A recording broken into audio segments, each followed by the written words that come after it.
Missouri currency reform. A new move toward gold and silver economy.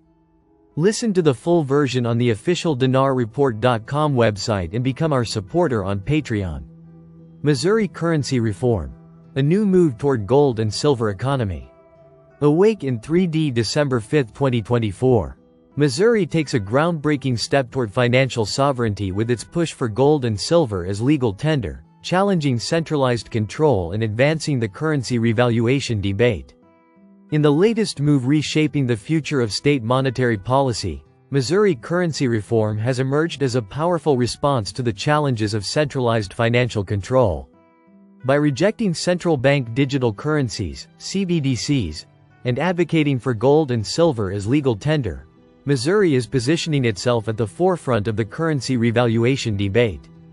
This legislative push not only strengthens financial sovereignty but also aligns with broader global trends favoring tangible assets over fiat systems. Legislative push. The basics of the Missouri currency reform. Republican Senator Rick Bratton's pre-filing of SB 194 on December 1 signifies the latest in a series of legislative efforts to define the state's monetary future. The bill explicitly prohibits public entities from accepting or testing CBDCs, a move designed to curtail the influence of centralized digital currencies that many argue lead to increased government surveillance and control. Moreover, the bill redefines the state's Uniform Commercial Code, UCC, to exclude CBDCs from its definition of money. Perhaps most notably, SB 194 advocates for alternative monetary systems by mandating that the state treasurer allocate at least 1% of state funds to gold and silver holdings. This provision underscores a commitment around a Missouri currency reform to precious metals as a hedge against currency devaluation and economic instability. The bill also exempts gold and silver transactions from state capital gains taxes and recognizes these metals as legal tender, providing citizens with a tangible alternative to fiat currencies. The broader context. State-level resistance to CBDCs. Missouri's legislative moves come at a time when resistance to CBDCs is gaining traction across the United States. States like Louisiana and North Carolina have already passed laws to prohibit CBDC adoption. And similar efforts are underway at the federal level, including the CBDC Anti-Surveillance State Act passed by the U.S. House of Representatives in May.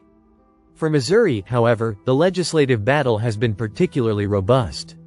Earlier this year, multiple bills addressing CBDCs and precious metals were introduced, though not all succeeded. SB 1352 sought to overhaul the state's UCC to block CBDCs and passed a House vote before stalling in the Senate.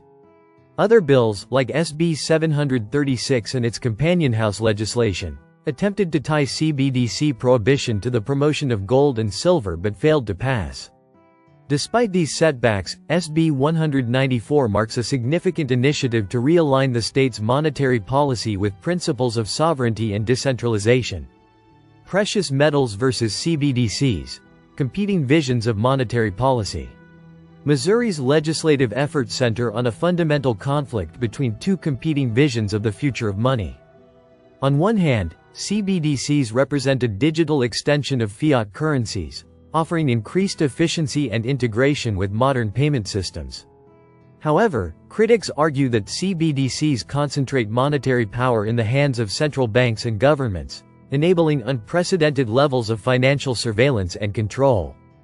On the other hand, gold and silver symbolize a return to monetary systems grounded in tangible value and historical precedent.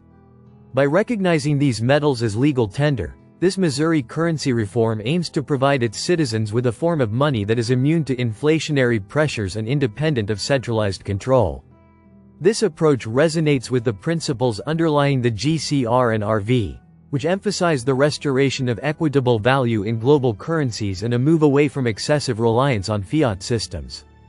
Implications for the global currency reset. Missouri's legislative actions reflect broader trends associated with the GCR. The inclusion of gold and silver in state monetary policy aligns with efforts to stabilize currencies through tangible assets, a key tenet of the reset. Additionally, the rejection of CBDCs reflects growing skepticism about the role of centralized institutions in shaping the future of money.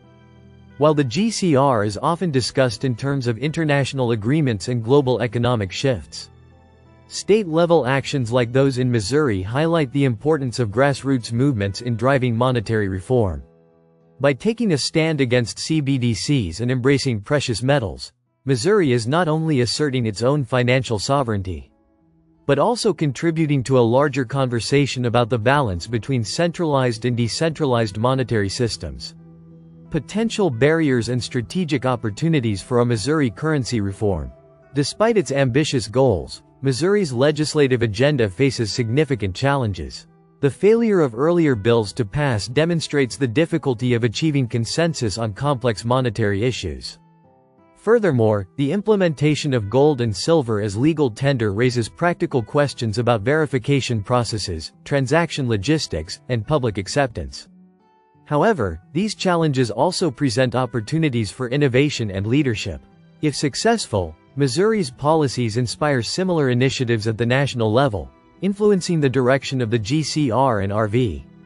The bottom line: Missouri's efforts to ban CBDCs and promote gold and silver as legal tender reflect a growing desire for financial autonomy and a rejection of centralized monetary control.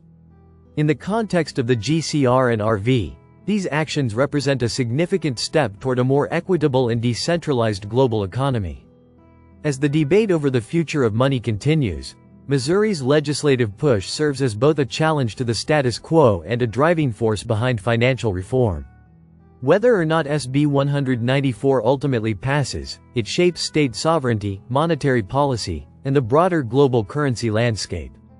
Listen to the full version on the official dinarreport.com website and become our supporter on Patreon. Source: Dinar Recaps.